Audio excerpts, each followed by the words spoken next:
Bonjour mes chers étudiants. Suite aux recommandations du ministère de l'Éducation nationale, de la formation professionnelle, de l'enseignement supérieur et de la recherche scientifique, qui a invité l'ensemble des enseignants dans les universités marocaines de disposer ou bien de donner des cours en ligne pour nos chers étudiants. Et avant de commencer cette séance de travaux dirigés, j'aimerais bien et je souhaite que notre pays puisse dépasser cette conjoncture qui est difficile, qui est la prolifération de l'épidémie de coronavirus. Et aussi, je n'oublie pas à souhaiter prompt rétablissement pour toutes les personnes qui sont atteintes par cette épidémie, que ce soit dans notre pays ou dans des pays du monde tout entier. Donc, dans cette séance, il s'agit d'une séance de la solution des exercices de travaux dirigés, série numéro 2 de module liaison chimique, semestre 2 pour la filière sciences de la matière physique. Nous avons déjà commencé, avant de suspendre tous les cours dans notre établissement, nous avons commencé cette série de TD et nous avons déjà donné la solution de l'exercice 1 et l'exercice numéro 2. Maintenant, je commence à expliquer à nos étudiants, nos chers étudiants, je procède à la solution de l'exercice numéro 3. Il s'agit d'étudier la molécule de monoxyde de carbone. Donc la première question, c'est de représenter cette molécule dans le modèle de Lewis. Donc la question numéro 1, la représentation de Lewis de la molécule de monoxyde de carbone, monoxyde de carbone, CO. On sait très bien que cette molécule est constituée de deux atomes, l'atome de carbone et l'atome d'oxygène. Donc, l'atome central dans cette molécule est l'atome de carbone. Donc, le carbone 6, c'est-à-dire Z est égal à 6, le numéro atomique. La structure électronique de cet atome s'écrit 1s1, 2s, 1s2, 2s2, 2p2. Donc, pour représenter la structure de Lewis de cet atome, on doit se restreindre à la couche de valence.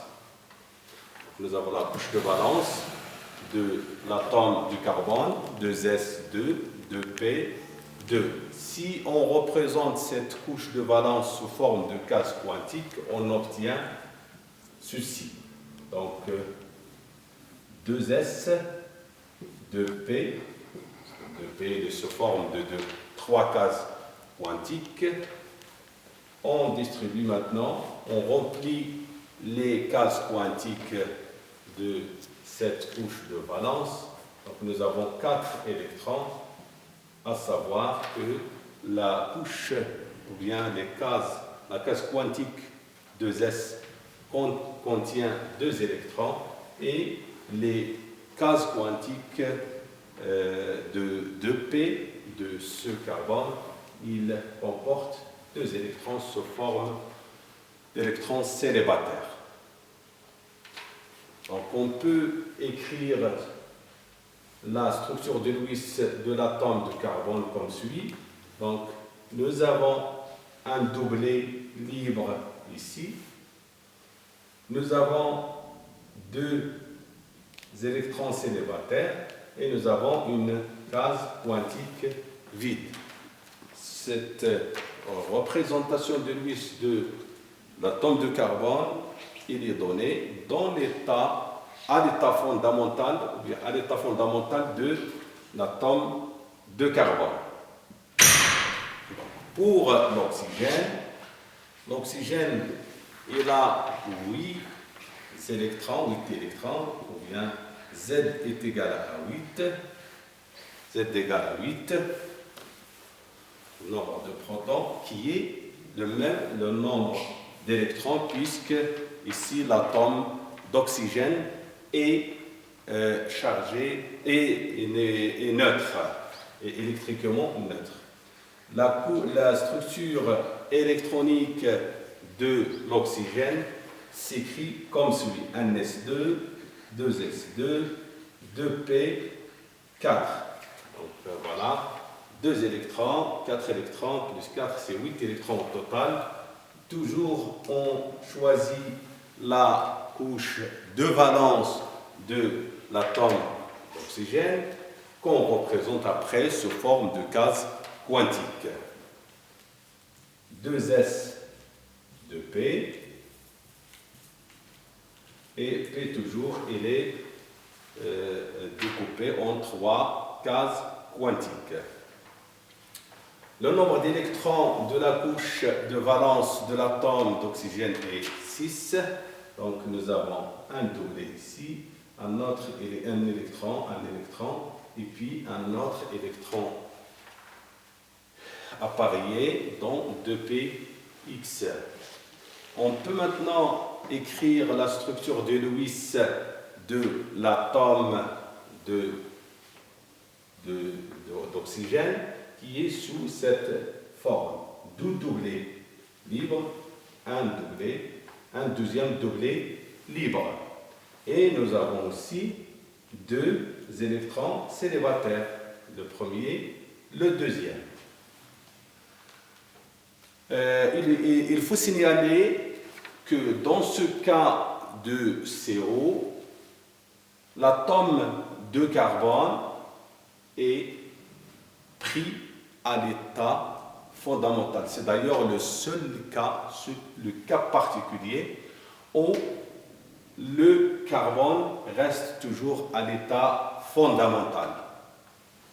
C'est-à-dire que le deuxième électron de la couche 2s de la case quantique 2s, la sous-couche 2s, n'est pas excité vers la case quantique de Pz pour avoir 4 électrons célibataires, comme dans le cas de la molécule de méthane CH4. Maintenant, on va essayer de relier les deux atomes avec des liaisons covalentes et dans le cas échéant avec une liaison dative. Donc nous avons ici une liaison. Tout d'abord on commence par les électrons célibataires. Donc ici on a 2 doublets libres pour l'oxygène et nous avons une case quantique vide ici dans le cas de carbone. La troisième liaison est sous forme d'une liaison dative, c'est-à-dire que l'atome d'oxygène prête un électron célibataire, un électron qui sera un électron célibataire de spin plus 1,5 dans la case quantique de Pz de carbone pour avoir finalement la structure de Lewis ou bien le schéma de Lewis, structure de Lewis de CO ou bien de la molécule de CO qui est sous cette forme. Donc nous avons un doublet libre pour le carbone nous avons 2 électrons et nous avons, dans le cas de l'atome d'oxygène, un doublet, 2 électrons, et le troisième doublet, il est sous forme d'une liaison dative. Donc, ici, l'atome d'oxygène perd un électron, donc il va y avoir une charge positive sur l'oxygène, et l'atome de carbone, il a gagné un électron, donc on va faire apparaître une charge négative sur cet atome de carbone.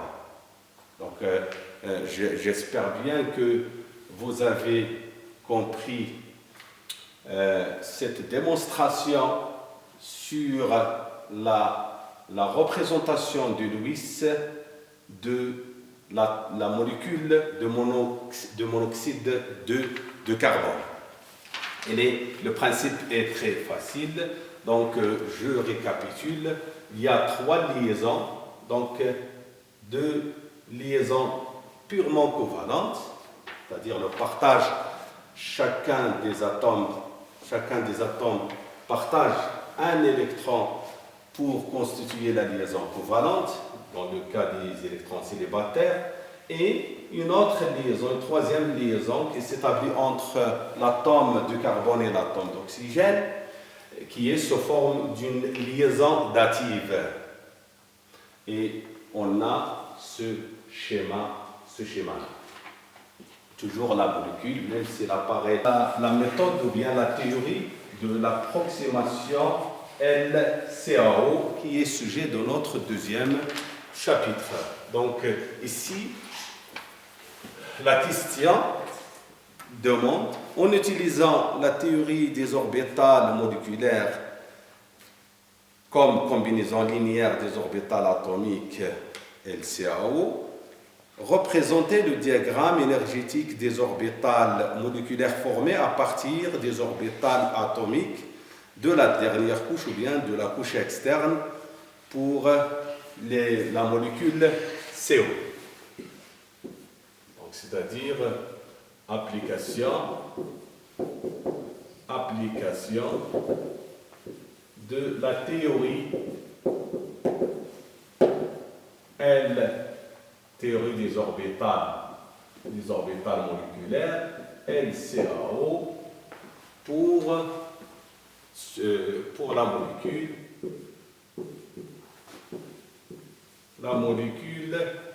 de monoxyde de carbone, CO. On commence par le diagramme énergétique des orbitales moléculaires de cette molécule. Donc voilà le diagramme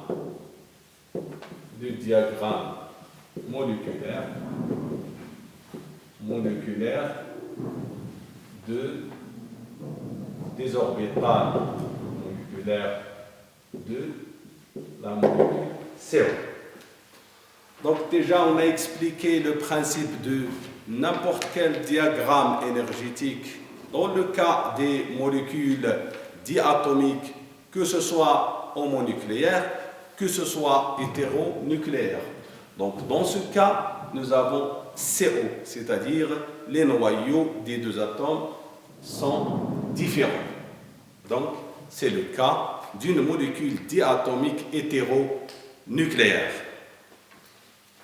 Dans ce cas, il faut, avant de dresser le schéma de ce diagramme moléculaire, il faut comparer les électronégativités des 2 atomes carbone-oxygène pour savoir la position des orbitales atomiques de chacun de ces atomes. Donc, on sait très bien que l'électronégativité de C est inférieure à l'électronégativité de l'atome de carbone, ceci nous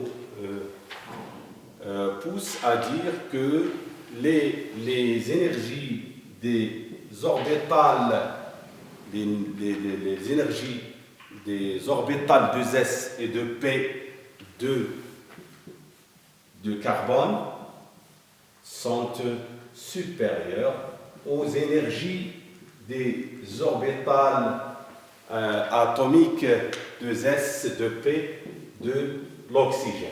C'est très important cette comparaison. Vous allez voir après qu'on schématise ce diagramme que cette différence ou bien cette comparaison entre l'électronégativité et la comparaison des énergies des orbitales atomiques de l'atome de carbone et de l'oxygène, il est très importante. Un autre point, donc ceci avant de tracer le diagramme, un autre point essentiel, c'est que il faut voir est-ce que le diagramme est corrélé ou non corrélé. Ça veut dire, si nous avons des atomes dans ces molécules diatomiques qui ont un numéro atomique inférieur ou égal à 7, il s'agit d'un diagramme corrélé. C'est quoi le diagramme corrélé? Le diagramme corrélé, c'est qu'il y a une interaction entre les orbitales atomiques S et P, et par conséquent, l'ordre des orbitales moléculaires sigma de Pz et Px, Py seront inversés. Donc ici, le Z, le numéro atomique de C,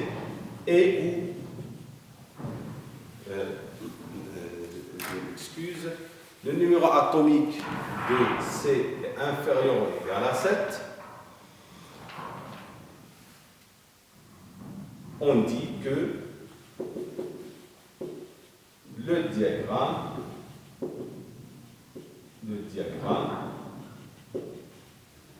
de CO, le diagramme moléculaire, bien sûr, moléculaire de CO est correct. Parce qu'il suffit d'avoir au moins un des atomes de la molécule diatomique,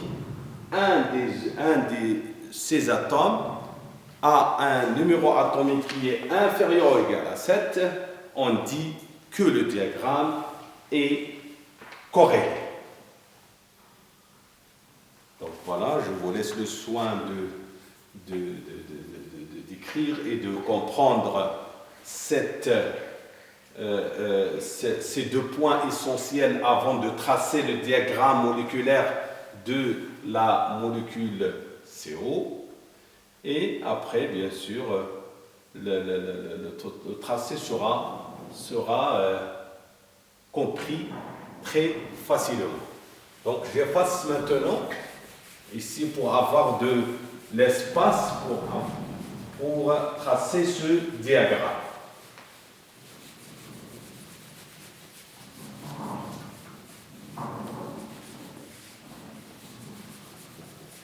Donc, le diagramme, toujours à chaque fois, il faut tracer deux axes parallèles. Déjà, on a fait ça dans l'exercice numéro 1, l'exercice numéro 2.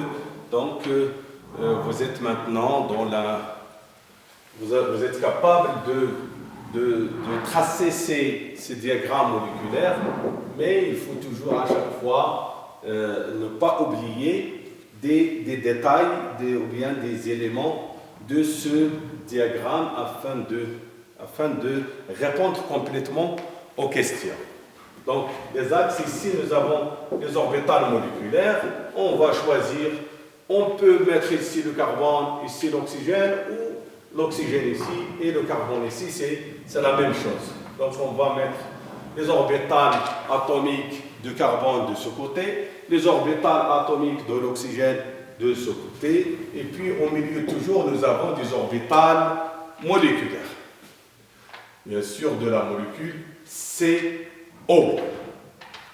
À partir de la comparaison de l'électronégativité, nous avons dit que l'atome de carbone est moins électronégatif que l'électronégativité de l'oxygène, c'est-à-dire que les énergies des orbitales atomiques de S de P de l'oxygène sont au-dessous de celles des orbitales de carbone. Donc on va mettre ici 2S, ici 2px, 2py de l'oxygène, py, 2pz. Puisque voilà, les niveaux énergétiques 2S de P de l'oxygène sont au-dessous de carbone, on va mettre 2S ici de carbone et on va mettre ici 2S de Px, de Py, de Pz de carbone. Et puis après, on va faire les recouvrements nécessaires entre les orbitales atomiques de l'oxygène et les orbitales atomiques de carbone. Donc on commence par le recouvrement des orbitales 2s, on obtient sigma 2s, l'orbital moléculaire sigma 2s obtenu à partir de recouvrement des deux orbitales atomiques 2s de carbone et 2s de l'oxygène. Ici, donc il faut faire attention, bien sûr, ici j'ai commis une erreur, il faut prévoir, bien sûr, il faut prévoir de l'espace pour les différents niveaux des orbitales, de toutes les orbitales atomiques, afin que le diagramme soit bien lisible, soit correct. Donc ici, je recommence bien sûr à écrire ces niveaux énergétiques des orbitales atomiques de l'oxygène, des orbitales atomiques de CO, des orbitales moléculaires de CO, des orbitales atomiques de C. Voilà. Donc ici, on va mettre le carbone, les orbitales de P de carbone, de Px, de Py, de Pz. Donc ici, on va mettre les orbitales Px, Py au premier rang dans les recouvrements des orbitales de P des deux atomes. Pourquoi? Parce qu'on a dit que le diagramme est corrélé. Donc les deux orbitales moléculaires Px et Y sont au-dessous de l'orbital sigma de Pz. J'ai oublié ici de donner le nom à cette orbitale moléculaire. C'est l'orbitale moléculaire anti-liante 2s, parce qu'on sait, on est parti de deux orbitales atomiques recouvrement positif, donc recouvrement négatif, il n'y a pas de recouvrement, donc on obtient une orbitale moléculaire anti-liante. Donc ici liante, anti-liante avec étoile. Moléculaire de Pz, liante. Et après, on obtient aussi une orbitale moléculaire deux orbitales moléculaires anti-liantes Px, Py, correspondant bien sûr au recouvrement latéral entre les orbitales, respectivement entre les orbitales de Px de l'oxygène, de Px de carbone, pour avoir l'orbitale moléculaire liante Px, et le recouvrement de Py de O, de Py de C nous donne l'orbitale moléculaire liante Py par recouvrement latéral. Maintenant, donc, on a devant nous le diagramme complet, le diagramme moléculaire de cette molécule de CO. Reste maintenant à attribuer les électrons des orbitales atomiques de chaque atome du carbone et de l'oxygène. Donc, pour le carbone, on a 4 électrons de valence. 1, 2, 3 et 4. Pour l'oxygène, l'oxygène comporte 6 électrons de valence. 2 électrons dans l'orbital 2s et 4 orbitales dans l'orbital 2p. Donc 1, 2, 3 et 4. Maintenant, il faut placer l'ensemble de ces électrons des deux atomes de carbone et d'oxygène dans le diagramme au milieu qui correspond au diagramme de la molécule CO. Donc on compte maintenant le nombre d'électrons total. Donc 1, 2, 3, 4, 5 et 6, 7, 8, 9 et 10 qu'on va placer au milieu ici dans le diagramme ou bien dans les niveaux énergétiques moléculaires. Donc 10 électrons, donc 1, 2, 3, 4, 5, 6, 7, 8, 9 et 10. Donc je vous laisse le soin de voir ce diagramme et de bien comprendre les étapes de tracé de ce diagramme. Après, on passe à la question, à la réponse à la question B, qui nous demande de donner la configuration électronique, l'indice de liaison et les propriétés magnétiques de cette molécule de CO. Donc, je passe ici pour continuer la réponse aux questions de cet exercice numéro 3 de la série numéro 2 sur la théorie des orbitales moléculaires, le cas de la molécule CO. Donc, voilà la structure électronique, ici B, la structure ou bien la configuration électronique, la configuration électronique. Donc, je passe électronique de la molécule CO. On sait très bien que à partir du diagramme moléculaire, on va donner cette configuration électronique de CO. De sigma 2s 2 électrons, sigma 2s étoile 2 électrons, pi x, pi y 4 électrons, sigma de pz, donc nous avons 1, 2, 3, 4, 5, 6, 7, 8 et donc nous avons ici, donc ici c'est au total nous avons 10 électrons, donc 2, 4, 6, 2, 4, 8, 10. Voilà la configuration électronique de la molécule CO. L'indice de liaison ou bien l'ordre de liaison de CO peut s'écrire, donc l'indice de liaison il peut s'écrire en général sous cette forme 1 demi n moins n étoile, avec n c'est le nombre d'électrons des orbitales moléculaires liantes et n étoile c'est le nombre d'électrons contenus dans des orbitales moléculaires anti-liantes.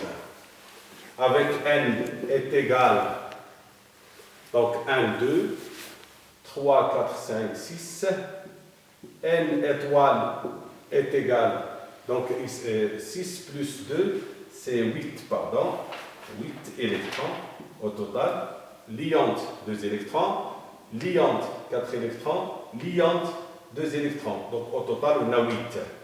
Pour les orbitales antiliantes, on a 2 électrons, par conséquent, I de CO est égal à 1 demi, 8 moins 2 sur 2, c'est 6 sur 2 est égal à 3 électrons. Donc on peut écrire donc CO comme suit.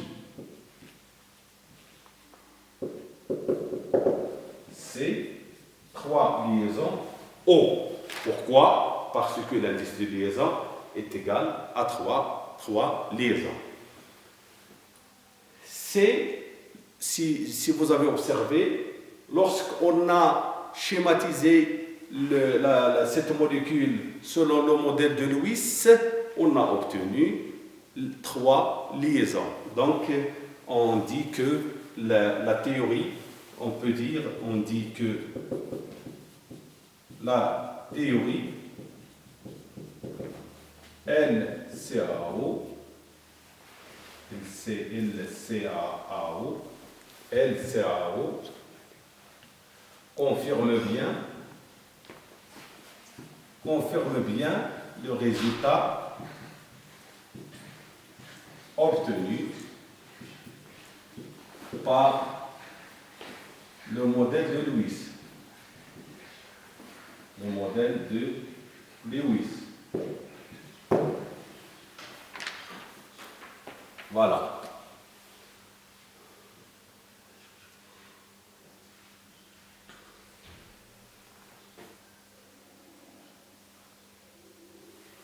Maintenant, les propriétés magnétiques de cette molécule. Donc, on va les déduire à partir du diagramme que nous avons schématisé tout à l'heure. À partir de ce diagramme, on peut déduire les propriétés magnétiques de cette molécule. Propriétés, toujours dans la question B, propriétés magnétiques de la molécule CO. Donc à partir du diagramme ou bien à partir de la configuration électronique, on peut dire que CO est diamagnétique. CO est diamagnétique.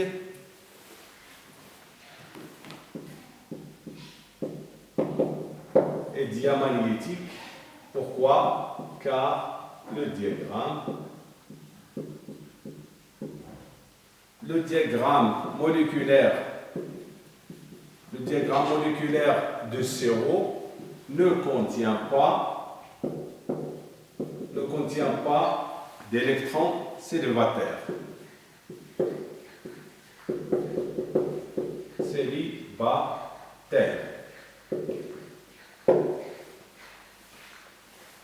Voilà. Maintenant, la question numéro C de la question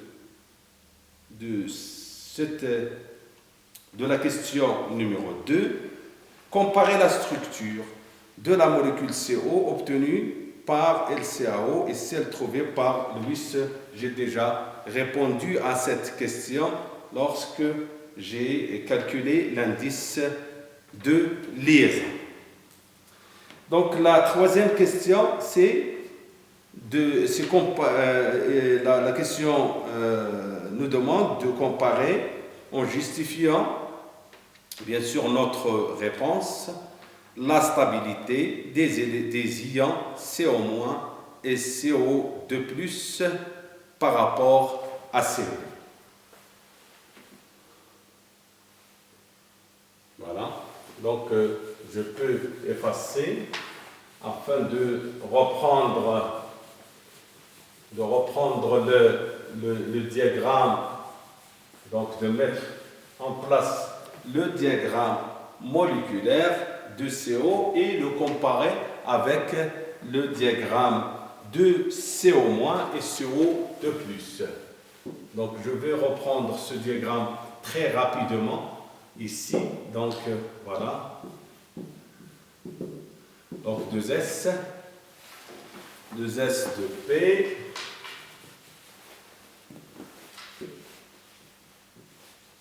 Donc l'énergie, toujours l'orbital C, les orbitales atomiques de C, les orbitales moléculaires de CO, les orbitales atomiques de O, ici les orbitales moléculaires, non pas les orbitales atomiques au milieu. Donc j'essaie de descendre encore un petit peu pour avoir le 3, 4 pour le carbone. Donc 10 carbone au total. Donc maintenant je refais la même chose pour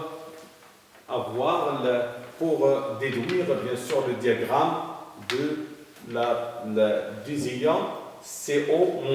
Donc ici les orbitales moléculaires de CO-, les orbitales moléculaires de O, atomiques de O, atomiques de C. Voilà. Je pense qu'il vaudrait mieux de ne pas répéter la même chose. Donc je peux déduire à partir de ce diagramme de CO directement le diagramme de CO-, et après je vais exploiter ce même diagramme pour donner le diagramme de CO2+. C'est quoi CO-? CO-, c'est-à-dire on a ajouté un électron à un électron pour les orbitales moléculaires de CO. C'est-à-dire on peut ajouter cet électron soit dans les orbitales atomiques de C ou dans les orbitales atomiques de O. Donc je préfère d'ajouter cet électron pour les orbitales atomiques de O parce que c'est l'électron le plus électronégatif. Donc si j'ajoute un électron ici, donc je peux mettre ici au moins, c'est-à-dire pour justifier bien sûr le nombre d'électrons pour l'atome, pour l'ion O- dans le côté des orbitales atomiques de ce diagramme moléculaire. Donc ici on va ajouter cet électron dans l'orbitale moléculaire pi étoile X. Maintenant, je dois calculer l'indice de liaison. Pourquoi? Parce que la question nous demande à comparer la stabilité de la molécule CO vis-à-vis CO- et CO2+, de l'ion CO-. On sait très bien que l'indice de liaison est égal à 1,5 n moins n étoile. J'ai déjà expliqué cette formule dans le cas où on a calculé l'indice de liaison de CO. Donc, c'est 1,5 n, c'est 8, moins 8 électrons, donc 1, 2, 3 pour n étoile est égal à 5 sur 2 est égal à 2,5. C'est quoi 2,5? C'est-à-dire 2 liaisons et demi entre CO et un point. Donc on va mettre le moins. Chaque liaison est formée de 2 électrons. Donc 2 électrons, 2 électrons, un électron, c'est-à-dire un électron constitue ici une demi-liaison. Donc 2,5. 2 liaisons, 5 liaisons. Donc dans le cas de CO2 de plus,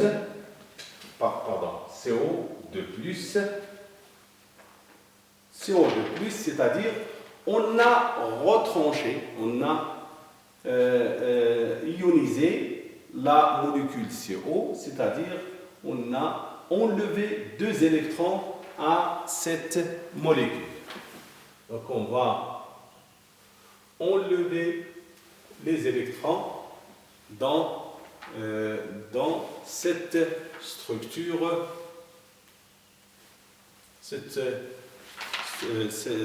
dans le cas du carbone, j'enlève 2 électrons, donc C2+, et je peux enlever aussi les électrons dans le diagramme moléculaire. Donc on a 1, 2, 3, 4, 5, 6, 7 et 8. Donc on aura 8 électrons dans le diagramme moléculaire. 1, 2, 3, 4, 5, 6, 7 et 8. Donc l'indice de liaison de CO2+ est égal à quoi? Est égal à 1,5. On va compter les électrons liants et les électrons anti-liants. Donc 1, 2, 3, 4, 5, 6. 6 pour les liants, les électrons liants, et 2 dans le cas des orbitales, des électrons anti-liants, est égal à 4 sur 2 est égal à 2. C'est-à-dire il y a 2 liaisons dans le cas du liant CO+. Conclusion.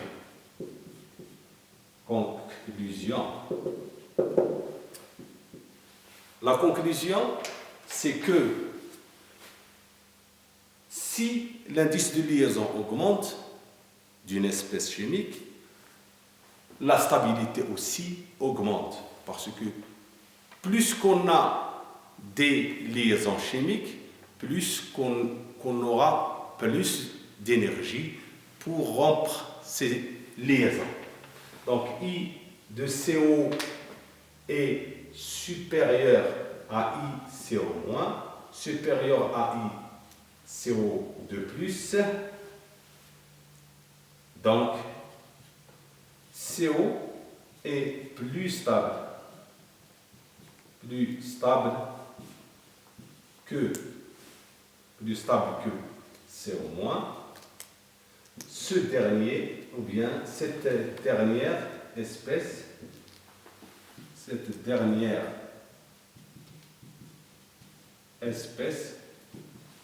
est plus stable que CO2+. Merci.